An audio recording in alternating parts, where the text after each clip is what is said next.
Supaya bikin adem atau malah bikin tambah panas, kita dengerin Zoe. Gak pernah-pernahnya lo peduli sama urusan kayak begini.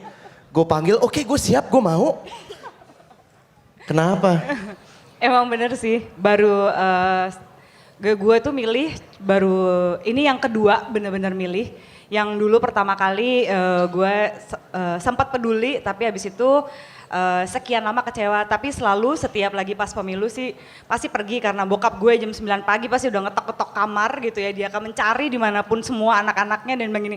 Pokoknya harus milih, jangan sampai dimanfaatkan. Jadi kadang-kadang untuk menggagalkan itu sendiri dengan menjadi golput gitu ya. Dulu gue sering ya udah gue pilih aja semua. Jadi jangan ada yang macem-macemin surat suara gue gitu. Karena gue udah sangat-sangat apatis. Jadi tahun 98 gue ingat pada waktu itu gue masih kuliah gitu ya. Dan gue ingat semua teman-teman gue di UI pada waktu itu benar-benar berjuang sampai ke MPR DPR gitu ya. Dan banyak deh kisahnya yang serem dan sedih gitu dari teman-teman yang waktu itu berjuang sama-sama ya dari UI. Terus makin kesini makin gue tuh ngerasa kayaknya capek banget sih gitu yang namanya politik. Udah paling bener deh gue jadi psikolog seksual, udah ngomongin seks gitu ya.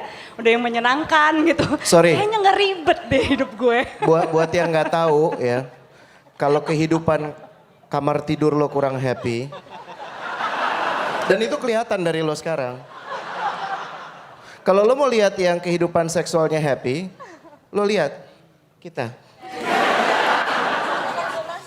Konsultasi. Boleh panggil gitu. Zoe ya. Lanjut Zoe.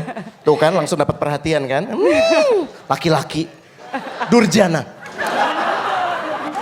Gitu, jadi gue pikir oke, gue setiap kali juga seperti yang tadi diceritain sama Mas Joko, kalau gue ngelewat misalnya daerah paling sering deh ya, mau daerah ke rumah gue tuh pasti gue cuma punya dua pilihan gitu. Gue akan lewat daerah Pasar Minggu atau Cililitan. Bertahun-tahun setiap gue lewat situ, kalau ada adik gue di sini, gue nggak tahu dia di mana somewhere. Gue sering bilang kayak begini dari dulu, dari 20 tahun lalu gue sering bilang, gila nih gue mau pilih presiden yang minimal ya, kalau gue lewat jalan ini gue nggak akan sesusah ini hidup gue. Jalan yang biasanya gue tempuh itu bisa 15 menitan, terus udah gitu tiba-tiba sekarang mesti jadi like 2 jam gitu. Itu sangat-sangat frustrasi. Tapi pas lagi zamannya begitu beliau menjadi, Jokowi menjadi gubernur, itu semuanya aja udah banyak banget berubah, termasuk kayak KTP. Jadi hal-hal yang sebenarnya praktis aja sehari-hari, nggak muluk-muluk gitu, setiap hari gue alami. Sampai akhirnya gue berpikir, ya ampun, waktu itu gue sampai bilang kalau dia jadi presiden gue mau pilih dia aja. Dan seneng juga ya, di antara semua kontroversi ketika orang-orang tuh protes tentang dia, saya mau milih dia karena saya ngebayangin waktu lagi banjir di daerah Kampung Melayu, beliau tuh turun gitu dan tinggal bareng-bareng di sana. Saya bertahun-tahun jadi psikolog, segininya kita sering membantu korban bencana dan segala macam, tapi kita selalu punya rumah khusus. Nggak ada yang sanggup tinggal bareng-bareng sama mereka-mereka korban banjir dan sebagainya, nggak sanggup beneran.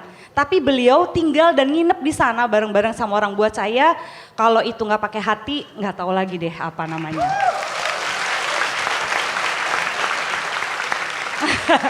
Kayak gitu. Terus pekerjaan saya sehari-hari ada psikolog. Kalau ditanya sama orang misalnya, ini orang baik atau buruk? Dia udah bertobat loh bahwa kita tuh nggak boleh dong using masa lalunya seseorang itu ya against his future gitu misalnya. Betul saya setuju, tapi kalau ditanya misalnya Zoe ini orang kedepannya prognosisnya negatif atau positif, kemungkinan dia akan baik atau buruk, saya akan lihat selama berapa tahun hidupnya, berapa tahun dia membuktikan diri berbuat kebaikan dan berapa tahun dia nggak membuktikan apa-apa. Dari situ aja.